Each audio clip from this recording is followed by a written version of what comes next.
Pregnant wife catches billionaire husband buying a necklace for his mistress. Her revenge is brutal. In the whirlwind of luxury and secrets, one tragic discovery sets a fiery path of revenge in motion. Helena, 7 months pregnant and blissfully unaware of the storm brewing around her, stumbles upon a sparkling diamond necklace that her wealthy husband, James, clearly never intended for her. Her heart pounds with fury and heartbreak as she realizes the gift is meant for another woman, a mistress. In that moment, Helena's life shatters into 1,000 glittering pieces. Yet, beneath her devastation, a flicker of resolve ignites. What if this betrayal wasn't the end of her story, but the beginning of a brutal comeback? Helena Winter had grown up believing in fairy tales.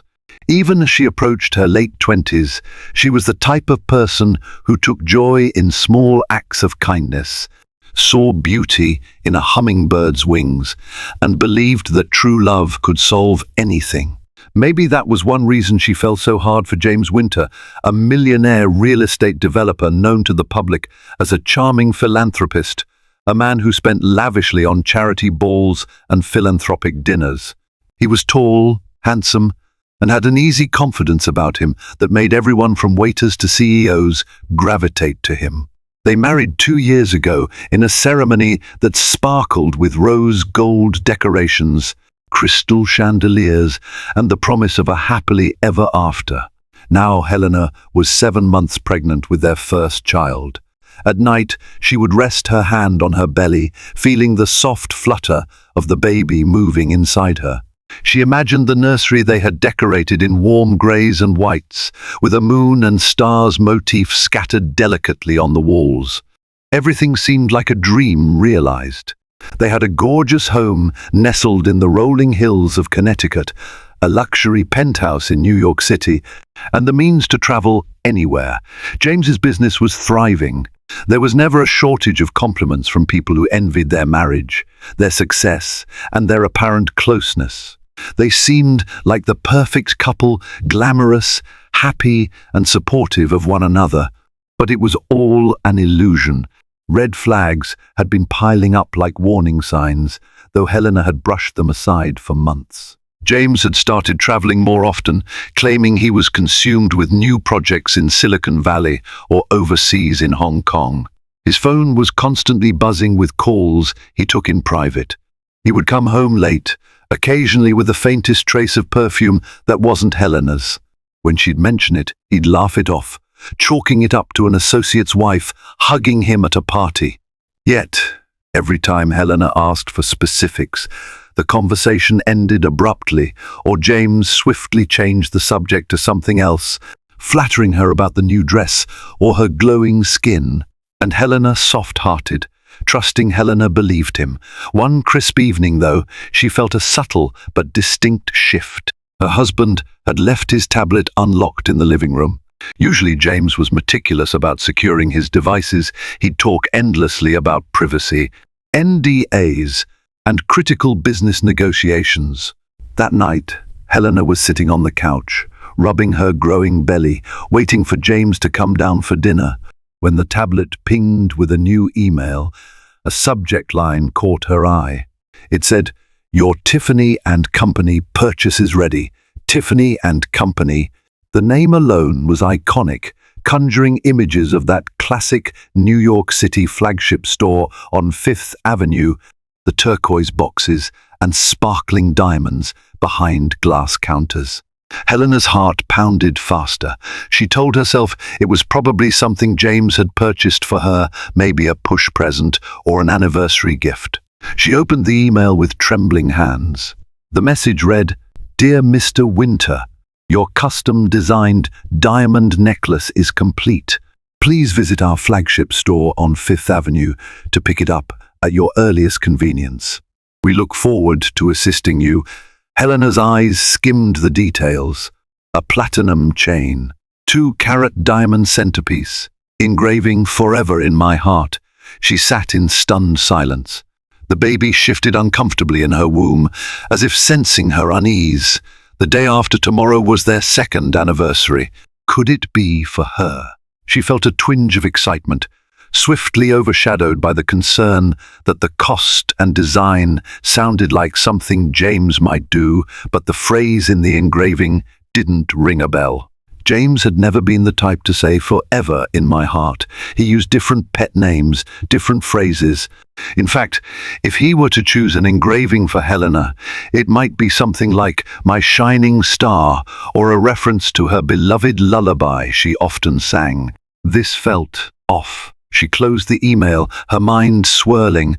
Logic tried to reassure her maybe James wanted it to be a surprise, but an ache began to form in the pit of her stomach. She decided not to confront him right away. Instead, she'd wait, watch, and see if he revealed anything. The next morning, James left early, claiming he had a business meeting in Manhattan. Helena pretended to be asleep, but the minute she heard the click of the front door, she was up and dressed. She needed answers. She made a plan. She'd go to Tiffany and Company that afternoon, inquire about the necklace, and confirm whether it was indeed for her. It felt sneaky, but the growing suspicion in her heart demanded action. Helena drove into the city, her heart thudding in her chest the entire way. She parked near Fifth Avenue, ignoring her usual inclination to watch her spending on parking garages today. She just needed answers. Tiffany and Company's flagship store dazzled beneath the morning sun, the polished door handles glinting like gold. Stepping inside was surreal. The store smelled of luxury and fresh-cut flowers, with showcases of diamonds, pearls and gemstones stretching across the floor. A polite man in a sharp suit greeted her. "How may I help you today?" She forced a smile. "I'm here about a custom necklace that was purchased under the name James Winter." The man typed quickly on a computer, then brightened. "Ah, yes, Mr. Winter. It's a lovely piece." He reached beneath the counter and brought out a turquoise box tied with a crisp white ribbon. "We're awaiting his visit tomorrow or the day after, but you're welcome to inspect it if you're Miss S. Winter." Helena swallowed hard as he opened the box. The necklace was breathtaking, a single round diamond set in platinum, shimmering even in the subdued store lighting. She glanced at the engraving on the back of the diamond setting. It read, "Serena, forever in my heart." Helena felt as though the ground had crumbled beneath her feet. Her pulse roared in her ears. The name Serena was not hers. She tried to hide the shaking in her hands as she closed the box. For a long moment she stood there, tears burning her eyes, but she refused to let them spill. If she made a scene here, she'd lose any advantage she might have. Slowly, she drew a steadying breath. "That's lovely," she managed, her voice tight. "I'll let him pick it up." Without waiting for further conversation, she turned on her heel and left the store. Outside, the sounds of New York City rushed at her, taxis honking, tourists chatting, the hum of an approaching bus. Helena stumbled down the sidewalk until she found a quiet alcove near a boutique entrance, where she leaned against the wall, gulping in air. Her worst suspicions had been confirmed. The necklace wasn't for her. It was for someone else. Someone named Serena. Before Helena met James, she had been an independent, spirited woman who believed that when injustice was done, you didn't just cry, you fought back. Over the last 2 years, love had softened her. She'd grown complacent, letting James make the major decisions. But now, beneath the heartbreak, a fire began to kindle. She felt the baby shift again, as if reminding her of her responsibility. This wasn't just about her anymore, it was about her child's future. If James had the audacity to cheat on her while she was pregnant, how far would his betrayal go? She recalled an old friend from college, Lillian, who had gone on to become a private investigator. Helena had always found Lillian's work thrilling, but never expected to need her services. Now, it seemed like the perfect time to call. She needed evidence, concrete proof of James's affair. If she decided to divorce him, she needed leverage, especially to secure the future of her unborn baby. Later that evening, when she returned home, James was already there, pacing the living room, phone in hand. Upon seeing her, he adopted his usual warm smile. "Hey, honey, where have you been?" he asked with forced casualness. She felt the bile rise in her throat but pushed it down. "Just errands in the city," she replied, trying to sound normal. James stepped forward to kiss her on the forehead. She felt the coolness of his touch, the hollowness in his eyes. He was checking to see if she suspected anything. She forced a tired smile. "I'm exhausted. The baby's been active," she said, heading upstairs without further explanation. Inside their bedroom, she could hardly rest. Her mind ran through possibilities of how James had met this Serena, how long the affair had been going on, and whether he'd choose to be with Helena or the Mistress if forced. But the more she thought about it, the more she realized she didn't want to be someone's second choice. She was carrying his child. For goodness sake, she deserved love, respect, and loyalty. She reached for her phone and texted Lillian, "Need your help. It's urgent." Lillian met Helena at a discreet cafe in downtown Stamford the next day. Dressed in jeans and a leather jacket, Lillian exuded a confidence that reminded Helena of their college days. She had short, spiky hair and sharp eyes that missed nothing. Over 2 cappuccinos and Helena's decaf latte, Helena poured out her story, James's suspicious behaviors, the growing distance, and the final confirmation at Tiffany and Company. Lillian's face was grim. "I'm sorry you're going through this hell. You don't deserve it." She paused, considering her friend carefully. "Are you sure you want to go through with an investigation? Sometimes, once you open Pandora's box, you can't go back." Helena looked down at her belly, her heart tightening. "I have to know, and I need proof. This is bigger than me now." Lillian nodded and laid out her plan. She had a team of discreet operatives who could follow James, hack or monitor his emails in legal ways, and gather photographic evidence. She'd document James's movements, capture him with Serena if possible, and compile everything Helena would need in a worst-case scenario: confrontation, divorce, or even blackmail if it came to that. The next few days were nerve-wracking for Helena. She performed her usual routine doctor's appointments, prenatal yoga, and even some nursery decorating while trying not to think about what Lillian might uncover. James remained pleasant if somewhat distant at home. He seemed stressed, but Helena suspected it was from juggling 2 women. Despite her roiling emotions, Helena began noticing every detail: how he'd check his phone, the moment it buzzed, how his smiles never quite reached his eyes, how the kiss goodnight had grown perfunctory. One late evening, Helena was reading in bed when she received a text from Lillian. "He's at the Rosewood Hotel with her. We'll send details soon." Helena's blood went cold. The Rosewood Hotel was one of the most luxurious spots in New York City, boasting high-end suites and a bar frequented by celebrities. It made sense that James would choose a place that matched his lavish lifestyle. Heart-pounding, Helena waited for the next text.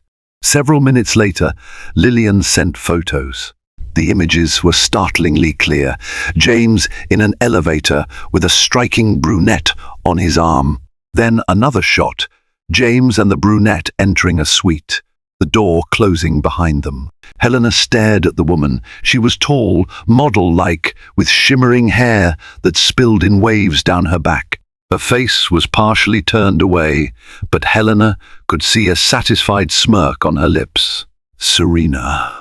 This was the woman who had captured her husband's attention, and James was obviously smitten. Helena's first instinct was to drive to the hotel, bang on the suite door, and scream. But then her unborn child kicked an oddly well-timed reminder. She couldn't be rash. She was in her 3rd trimester, and stress was dangerous. Also, James was cunning. If Helena confronted him without a plan, he might lie, cover his tracks, or even blame her for invading his privacy and spin the story in some twisted manner. So she waited. When James returned home the following afternoon, she forced herself to greet him with a tired smile. her face betraying only slight exhaustion, not the raging fury she felt inside. "Working late again?" she asked casually, flipping through a magazine at the kitchen counter. "Yeah," he replied, tossing his jacket aside. "Big project. These clients are driving me nuts." Helena glanced at him. "You must be exhausted." He shrugged. "A bit. I might head to bed early." "You?" She nodded. The conversation felt painfully mundane. He gave her a half hug, a brief kiss on the cheek, and trudged upstairs. Helena watched him go, thinking about how easily he slipped into this domestic role. How could he be cheating mere hours earlier, and then return like nothing was amiss? The thought made her stomach churn. That night, she barely slept. Thoughts of Serena, the baby, and James's betrayal circled endlessly in her mind. In the early hours of the morning, she recalled a detail from Lillian's photos. James was carrying a small turquoise bag when he accompanied Serena into that suite. Tiffany and Company. Without a doubt, that was the diamond necklace. Her gift, no, the mistress's gift. Over the next week, Helena maintained her facade. Lillian provided regular updates and more incriminating evidence, timestamps of James visiting Serena's penthouse in Manhattan, receipts for extravagant dinners, spa appointments, charged to James's corporate card. Each piece of evidence was like a knife twisting in Helena's heart, but it also fueled her determination. She recalled a vital fact. James's fortune was built on real estate developments, but he had always used a complex network of shell companies and partnerships to minimize taxes and liability. Helena had only a surface-level understanding of these structures. James rarely discussed the details, but she knew enough to realize that his empire might be more fragile than it appeared. If his public image took a hit, or if his partners discovered scandal, he could lose crucial backing. Additionally, his philanthropic facade was important for sustaining good relationships with city officials. A public scandal would be disastrous for his business. Helena decided to get in touch with one of James's old friends, a lawyer named Andrew Davis, who had always harbored a quiet fondness for her. Andrew was the type of person who knew how to keep secrets, but also valued justice. If Helena needed leverage against James, Andrew would know exactly where to apply the pressure. She arranged to meet Andrew for lunch at a private club in Greenwich. Andrew listened attentively as Helena revealed James's infidelity and the evidence she'd gathered. His face grew somber. "I'm sorry, Helena," he said softly. "Are you sure you want to go to war over this? Divorces can be messy, particularly when there's this much money at stake." Helena's jaw tensed. "I'm sure, but I won't act rashly. I have to consider my baby. I need to guarantee our future. That means I need to protect myself legally, financially, and emotionally." Andrew nodded. "Given that James has a reputation to uphold, if you serve him with a well-documented case of infidelity, it might force him into a very favorable settlement for you, especially with the baby involved. You could hold the threat of a public scandal over his head, but—" He trailed off. "But what?" Helena asked. Andrew hesitated. "He might not go down without a fight. And there's always the risk that you come out looking vindictive. You might face public scrutiny. The tabloids love a scandal like this, especially if James's name is big enough. If you're serious, we'll need more than just proof of his affair. We'll need something that truly puts him in a corner." Helena stared at the tablecloth, swirling her ice water absent-mindedly. "I don't just want a settlement. I want him to feel the same pain he's inflicted. This man has humiliated me, disrespected our vows, and risked our family's future with his fling. It's not just about money. It's about teaching him a lesson he'll never forget." Andrew studied her face, seeing the steely resolve there. "I understand. Let's keep in touch, and I'll wait for your instruction." One evening, Helena was reorganizing the nursery closet when her phone rang Lillian again. She answered quickly. "You won't believe what I've found," Lillian said, her tone a mix of excitement and gravity. "I did a deep background check on Serena Caldwell. She used to be an aspiring actress, had minor roles in off-Broadway productions. Then she disappeared from that scene after hooking up with some wealthy older men. Her track record is interesting, to say the least. She's been involved in a few hush-hush paternity disputes." Helena felt her skin prickle. "Meaning," Lillian sighed, "meaning she might have gotten pregnant by someone wealthy before, or at least claimed to. She sued a businessman in Florida for child support, but eventually dropped the suit, probably after a hefty settlement. It seems Serena is a professional gold digger. She attaches herself to powerful men, squeezes out as much money or gifts as possible, and then moves on." Helena's eyes narrowed. "Does James know about this?" "Hard to say," Lillian replied. "She might be lying to him, but if James is truly smitten, he might be ignoring all the warning signs. A woman like Serena knows exactly how to play a man, especially a wealthy one. She probably told him she loved him, that she was different from all the rest, and he fell for it." That news fueled Helena's anger further. Her husband was not just cheating, he was also gullible enough to fall for a con artist. The baby stirred within her, like a reminder that time was ticking. She needed to finalize her plan. Helena lay awake in bed that night, her mind buzzing with strategies. Divorcing James would be simple enough with the evidence of his infidelity. But that wasn't enough. She wanted to do something that stung, something that reminded him he couldn't just treat people like disposable objects. She considered the timing carefully. She was due in about 2 months. It might be risky to enact a massive plan now, but it also might be perfect. James would never expect his pregnant wife to have the time or energy for cunning moves. She texted Lillian in the morning, telling her she wanted more in-depth information on James's business dealings. She wanted something that could cause genuine fear in him, potentially an angle that would threaten his carefully curated public image. In a matter of days, Lillian delivered.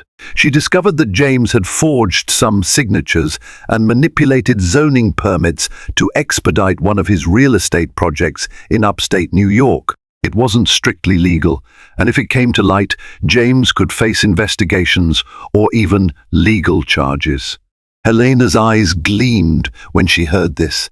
She could hardly believe how reckless James had been. Then again, he'd been so used to bending the rules to his advantage. With the right push, this scandal could take James down a few notches, maybe even threaten his entire empire. But Helena had to use the information wisely. She decided on a 2-part approach. 1. Expose James's infidelity to close friends and family, ensuring that his reputation took a hit in personal circles. 2. Subtly leak the shady zoning permit details so that it reached potential business partners, causing them to second-guess their collaborations. Simultaneously, she'd give James the chance to offer her a significant settlement enough to secure her child's future for life. If he agreed, she might consider calling off the full exposure. If he refused, she'd open the floodgates. To set the stage, Helena planned an elaborate dinner party at their Connecticut estate, ostensibly to celebrate the upcoming baby's arrival. She invited James's key business associates and their spouses, along with some of her closest friends. The day of the party, she wore a flowing emerald dress that showcased her pregnant belly, yet still radiated elegance. James, oblivious, was all smiles, playing the perfect host. All evening, Helena flitted from conversation to conversation, forging alliances without James's notice. She hinted that she was worried about James's business stress, mentioning that he'd been working peculiar hours and seemed distant. She watched as concerned glances passed among guests. Subtly, she planted seeds of doubt about whether James was truly the saintly husband everyone believed him to be. During dinner, Helena stood to make a toast. Holding her sparkling cider, she began with a warm smile. "Thank you all for coming to celebrate this wonderful moment in our lives." James and I are thrilled to welcome our baby soon. I must say, motherhood has already taught me so much, especially about the importance of honesty and trust." She paused, letting the words hang in the air. She saw James's smile falter slightly. "I've learned that secrets have a way of coming out, no matter how hard we try to hide them." A few people looked puzzled. James shot Helena a warning glance, but she carried on with a sweet grin. "So, let's raise a glass to new beginnings. May they be free of secrets and built on honesty." Applause followed, but a tense undercurrent churned through the room. James tugged on his tie. He was no fool. He recognized the undertone of her words. Yet he forced a chuckle and kissed Helena's cheek. "Well said," he murmured, his eyes searching hers in confusion. The next morning, James cornered Helena in the study, his jaw set in annoyance. "What was that toast about?" he demanded. "You sounded like you were referencing something specific." Helena gave him a placid look. "Just thoughts on marriage, trust, and the future." He narrowed his eyes. "If something's bothering you, let's talk about it." Her gaze flickered. "Would you tell me if you were hiding something, or would you lie about it?" James's face paled momentarily. She saw him recalculating, trying to keep his composure. "Where is this coming from? You're acting paranoid. Maybe it's the hormones. That jab stung." Helena took a steadying breath. "Stop using my pregnancy as an excuse. I'm not stupid, James. I want you to be honest with me. Right now, are you having an affair?" His eyes flitted away for a second. That was all Helena needed to confirm her worst fears. But she waited for his response. "Of course not," he finally said, his voice lacking conviction. "I love you. You know that." She snorted softly. "You're lying." With that, she turned and left the study, leaving James standing there, jaw clenched in anger. She knew he'd likely confront her again, but for now, letting him stew in uncertainty worked to her advantage. Over the next day or so, Helena began implementing the second part of her plan. She called Andrew and gave him the go-ahead to quietly leak the zoning permit scandal to a strategic contact, someone who'd alert James's potential new partners. She wanted them to start asking questions, instigating a panic within James's circle. Simultaneously, Helena confronted James with a written ultimatum. She wanted a postnuptial agreement that would grant her full custody of their child, a substantial financial settlement, and ownership of certain assets, such as the Connecticut house, if they divorced.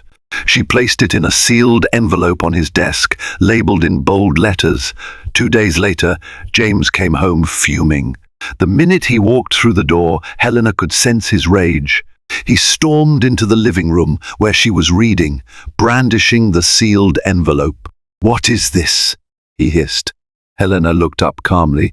"You read it. You tell me." He threw it onto the coffee table. "You're threatening me. A post-nuptial agreement on top of this nonsense about an affair?" "Nonsense," Helena repeated. She stood, bracing herself for the confrontation she knew was inevitable. "I know about Serena Caldwell. I know about the necklace from Tiffany's. I know about your nights at the Rosewood Hotel. I have photos, James." For a moment, James looked like he'd been punched in the gut. His face went white, and he actually staggered a step backward. Then anger replaced shock. "You've been spying on me?" Helena let out a bitter laugh. "I've been protecting myself, my unborn child. You left me no choice." He began pacing, raking his hands through his hair. "It's not what you think," he muttered. "Serena she's just a distraction. It's business too. She knows people. I need to close a deal." "Don't insult me," Helena snapped, her voice trembling with outrage. "I've heard enough lies. I want you to sign that agreement, guaranteeing me everything I'm asking for, or else I release the evidence of your affair to your business partners, your family, your mother, the press. You name it." And that's not all. He paused, eyes widening as she pressed a manila folder into his hands. Inside were documents detailing the zoning permit fraud. She saw the color drain from his face again. "You're blackmailing me," he whispered. She folded her arms over her chest. "I'm giving you a choice. Make me whole or face the consequences." That night, James refused to sign anything, storming out of the house in a rage. Helena guessed he'd run straight to Serena, seeking solace or advice. Sure enough, a few hours later, Lillian texted Helena that James was at Serena's penthouse. But something unexpected happened. At around midnight, Helena's phone buzzed again. It was a call from Lillian, her voice urgent. "You won't believe this, Hel. Serena just got into an argument with James. She kicked him out of the penthouse. There was shouting. Neighbors heard everything. Something about money. Helena felt a grim satisfaction. She'd suspected. Serena was a gold digger. Now that James's business was showing signs of trouble, Serena must have smelled the potential downfall. The cracks in James's empire were starting to show. If James lost everything, Serena would jump ship faster than anyone could blink. The next morning, Helena found James asleep in the living room, stubble shadowing his jaw, tie loosened, his suit rumpled. An empty whiskey glass sat on the side table. She quietly made breakfast, the smell of coffee filling the kitchen. When James finally stirred, he trudged to the kitchen counter. "You have no idea what you've done," he said hoarsely. "My investors are backing out of a major development. They got wind of some rumored legal irregularities. My phone's been blowing up all morning. People want answers." Helena offered him a calm gaze. "So sign the agreement." James slammed his fist on the counter, making her jump slightly. "This is my life's work. You're trying to ruin me, Helena." A flicker of pain crossed her face. "You already ruined something far more precious, our marriage. You want to talk about destruction? How about what you did to me, to our child? This was supposed to be a time of joy, and you chose to betray me." Tears stung her eyes despite her attempts at composure, and for a moment James looked regretful. "I never meant for it to go this far," he whispered. "Serena was just. She was fun, a break from the stress." "I didn't think." "No, you didn't think," Helena said quietly. "And now you have to face the consequences." He slumped into a chair, burying his face in his hands. The tension in the room was palpable. Helena almost felt sorry for him. But then she remembered the Tiffany necklace, the nights at the hotel, the lies upon lies. Her resolve hardened. Just when Helena thought the drama might hit a standstill, she received an unexpected call. The caller ID read blocked, but she picked up anyway. "Hello, is this Helena Winter?" a sultry female voice asked. Helena's breath caught. "Yes, who is this?" "It's Serena Caldwell," the woman purred. Helena tensed. "Why are you calling me?" A slight pause. "I thought you might want to know what James is up to. We had a falling out, and I can't stand being lied to anymore." "I suspect you and I have more in common than you think." Helena gripped the phone. This was unexpected. "Go on." Serena let out a bitter laugh. "Your husband told me he was leaving you, that you were a frigid, controlling woman who only married him for his money. He claimed he didn't want the baby, that it was all your idea. He said he wanted to start a fresh life with me. Then, after he gave me that necklace, I found out he was lying about half his promises. He wouldn't even pay off my debts. Then I heard rumors that his business is in trouble, so I told him to get out." Helena inhaled slowly, her heart pounding. So James had planned to discard her, to disclaim interest in their baby, and he was feeding Serena a sob story. "What do you want from me?" Helena asked, her voice eerily calm. "I want to get even," Serena said. "I gave up some opportunities for James. I turned down other suitors who could have offered me more. So if there's a way to bring him down together, I'm in. Helena paused. She didn't trust Serena for a second, but this could be useful. I don't need your help, Helena said. I've already got enough leverage on James. Serena snickered. Suit yourself. But if you need me, you know how to reach me. The call ended, leaving Helena feeling slightly shaken. James had lied to Serena about his intentions. Not that Helena was surprised, but hearing it confirmed from the mistress's own mouth stung. It made her realize how twisted James had become, or perhaps had always been. As the tension escalated, Helena decided it was time to involve James's mother, Margaret Winter. A stern, classy woman in her 60s, Margaret adored Helena and often said she'd never seen James so happy as when he was with her. Helena had hesitated to drag the older woman into this mess, but Margaret was the closest thing to a moral compass James had. Helena invited Margaret over for tea. She couldn't hide her distress. A few minutes into their conversation, Margaret placed a hand over Helena's. "Dear, you look so troubled. Tell me what's wrong." Tears welled in Helena's eyes. She recounted James's affair, the necklace, the hotel visits, and the heartbreak. Margaret listened in silence, her face pale with shock. "I can't believe he would do this," Margaret whispered, her voice trembling. "You're carrying his child. How could he be so heartless?" Helena dabbed her eyes with a tissue. "I love him, Margaret. Or at least I loved who I thought he was, but I can't forgive him for this." Margaret squared her shoulders. "He's my son, but I won't excuse his behavior. If you need me to testify or stand by you, I will. He must face the repercussions of his actions. I won't let him ruin your life or my grandchild's." Deep gratitude welled up in Helena. She hugged Margaret tightly. "Thank you. I hope he realizes what he's lost before it's too late." In the days that followed, Helena's plan reached its crescendo. She sent James an ultimatum via email, an official request to sign the postnuptial agreement. Attached were damning photos and documentation. She CC'd Andrew Davis, her lawyer friend, to show she was serious. The response was swift. James came home earlier than usual, looking haggard and disheveled. "We need to talk," he said in a defeated tone. Helena watched him warily. "I'm listening." He swallowed hard. "I'll sign, but I need you to keep everything under wraps. I can't lose my company, my reputation. I can't lose my freedom." Helena's lips pressed into a thin line.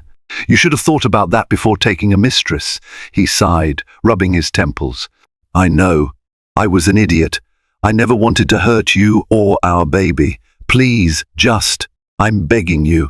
Helena pulled out the document, pointing to the signature line. "Sign." His gaze flicked up to hers, searching for mercy, but she only offered a stern, unyielding expression. With a shaking hand, James signed. She felt a strange pang in her chest, watching him scrawl his name. A part of her had loved this man deeply. Seeing him reduced to this state made her heart twist with pity, anger, and a tinge of sadness. When it was done, she slipped the papers back into a folder. "I'll have my lawyer file these," she said. "So we're clear? If you don't abide by every term in that agreement, I will release everything." He nodded, looking like a man awaiting execution. "Understood." Helena turned to walk away, but James grabbed her wrist gently. "Helena, She didn't let him finish. She pulled free. "Don't," she whispered. "Don't say anything. It's too late. You should have thought about your family before you decided to stray." Even after James signed the agreement, the tension in the house was unbearable. Helena felt suffocated, sharing the same space with him. She had Andrew expedite the legal process to ensure her assets and future were secure, should she file for divorce. James tried to talk to her several times, offering apologies and half-hearted explanations. Helena listened in stony silence. She was beyond caring about his reasons. He'd humiliated her in the most public and personal way possible. No amount of apologies could mend the shattered trust. Meanwhile, Rumors began swirling in social and business circles. Word got out that James and Helena were on rocky terms. Some suspected an affair, others attributed it to business stress. Investors withdrew from deals, not wanting to risk association with potential scandal. James's empire began to wobble, though he scrambled to contain the damage. Serena Caldwell, for her part, disappeared into the shadows. According to Lillian, she left New York altogether, possibly hooking up with a new benefactor. Helena hardly cared. She was just relieved that the woman was out of her life. One afternoon, Helena was in the nursery, folding baby clothes, when James trudged in. He looked pale, eyes rimmed with fatigue. "We need to talk about finances," he said quietly. She turned, arms folded. "I'm listening," he swallowed. "My accounts are frozen or under investigation. The leaked information about the permits triggered a federal inquiry. My partners have pulled out. The bank is threatening to foreclose on a couple of developments. Helena, I'm losing everything." A tiny spark of vindication lit inside her. "You should have realized how precarious your position was before you broke our vows." He sank into the rocking chair. "I know I deserve this. But what about the baby? Our child shouldn't suffer because of my mistakes." Helena stared at him. Despite her anger, she didn't want her child's future endangered by James's downfall. "I've taken steps to protect the baby," she said. "I have the post-nuptial agreement. If you go bankrupt, you'll still owe child support. But I can't magically fix your business problems." James nodded miserably. "I'm going to try to salvage what I can. But I wanted you to know I'm truly sorry." For a fleeting moment, Helena almost believed he was sincere, but her heart was too bruised to forgive. "You made your bed, James. Now you lie in it." In the final weeks of her pregnancy, Helena began to question whether she wanted James in the delivery room at all. The idea of him holding her hand after what he'd done was repulsive. On the other hand, this was also his child. She wrestled with the decision, confiding in Margaret for guidance. Margaret was gentle yet firm. "Helena, you have every right to bar him from the delivery if you choose. But remember, the baby will ask about his father someday. How you handle this moment might influence your child's sense of belonging." Helena nodded, tears filling her eyes. "I'm so torn. I don't want him near me, but I also feel guilty." Margaret squeezed her hand. "Follow your instincts. No one can decide but you." A few days before Helena's due date, her water broke unexpectedly in the middle of the night. She was alone in the house. James had been staying at a hotel for the last week to avoid tense run-ins. Panicked and in pain, Helena called Lillian, who rushed her to the hospital. In the flurry of hospital corridors and nurses hooking her up to monitors, Helena gripped the bed rails, breathing through contractions. She didn't call James. She was determined to bring this child into the world, surrounded by people she trusted. Margaret, upon hearing the news, arrived shortly after, holding Helena's hand as she labored. Finally, after hours of pain, Helena gave birth to a healthy baby boy. The moment she heard his cry, the world seemed to shift. Tears streamed down her face as the nurse placed him on her chest. His tiny hands and pink cheeks filled her with a surge of protective love. In that moment, James burst into the delivery room, panting and out of breath. He must have heard from Margaret. He froze at the sight of Helena, cradling their newborn. For a brief second, pure wonder filled his eyes. But Helena's heart was hardened. She turned away, shielding her baby from him. "You weren't invited," she murmured, pressing her lips to the infant's forehead. James stood there, a mixture of longing and regret etched into his face. He didn't push the issue. He simply watched from a distance as nurses tended to Helena and the newborn. In the days that followed, Helena named their baby Oliver. She allowed James to visit Oliver occasionally, but always with a nurse or Margaret in the room. She didn't want to speak with him. She was healing physically from childbirth, emotionally from betrayal. Meanwhile, James faced the brunt of his bad decisions. His real estate empire collapsed under legal scrutiny. He managed to avoid jail time by cooperating with authorities, but he lost significant business deals, property, and the confidence of high-profile investors. Reports swirled in the media about potential fraud in his developments. Some tabloids even hinted at an affair that had triggered internal turmoil. His name became tainted, a symbol of a millionaire's hubris leading to downfall. Helena, with the help of Andrew, filed for divorce, citing irreconcilable differences. The postnuptial agreement ensured she received a handsome settlement, though James's finances were severely depleted. She kept the Connecticut house, enough funds to secure Oliver's education, and a tidy amount to rebuild her own life. One afternoon, Serena Caldwell's name resurfaced in the news. She had apparently sold her story to a gossip magazine, detailing her affair with James Winter, even providing pictures of the Tiffany and Company necklace, text messages, and more. The article painted James in an unflattering light, a philanderer who neglected his pregnant wife for a mistress. Public opinion turned sharply against him, even among his former supporters.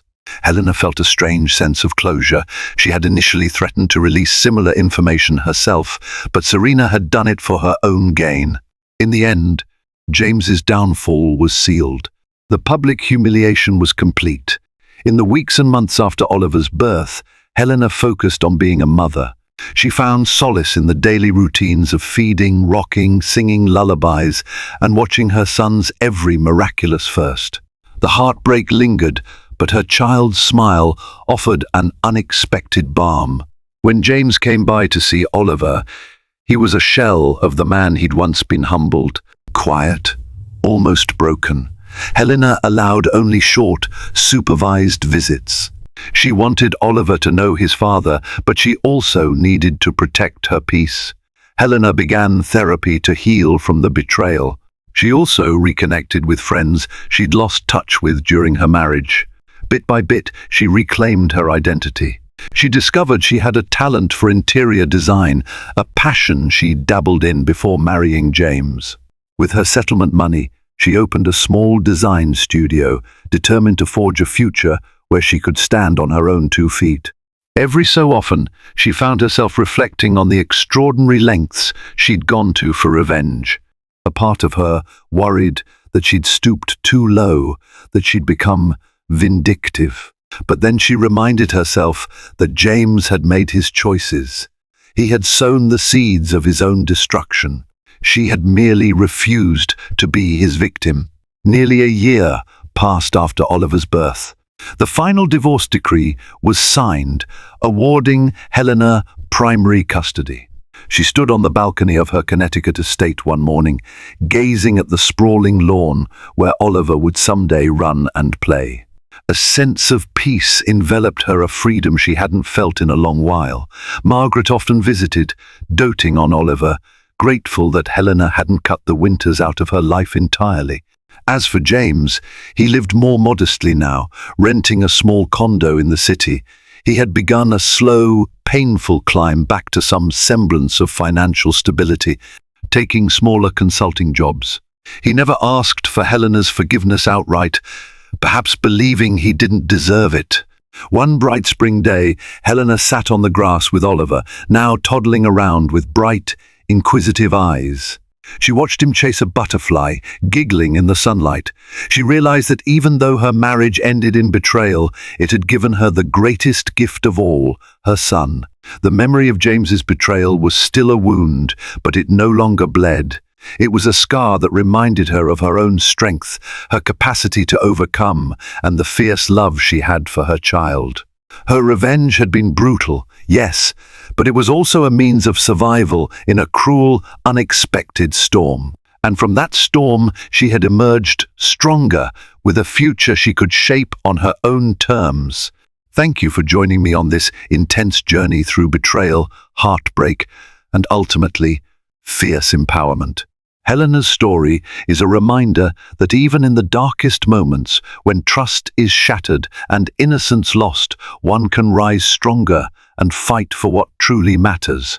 She refused to be a victim and claimed victory over her destiny, ensuring that her child's future remains secure. It's a tale of brutal karma, proving that actions always have consequences. And sometimes, those who betray end up facing the harshest punishments of all. If you found yourself captivated by the twists, the passion, and the retribution in this story, don't forget to like, share, and subscribe to our channel. Your support helps us bring more riveting tales like this one to life. Share your thoughts in the comments. What would you have done in Helena's position? Until next time, stay strong and stand up for what's right.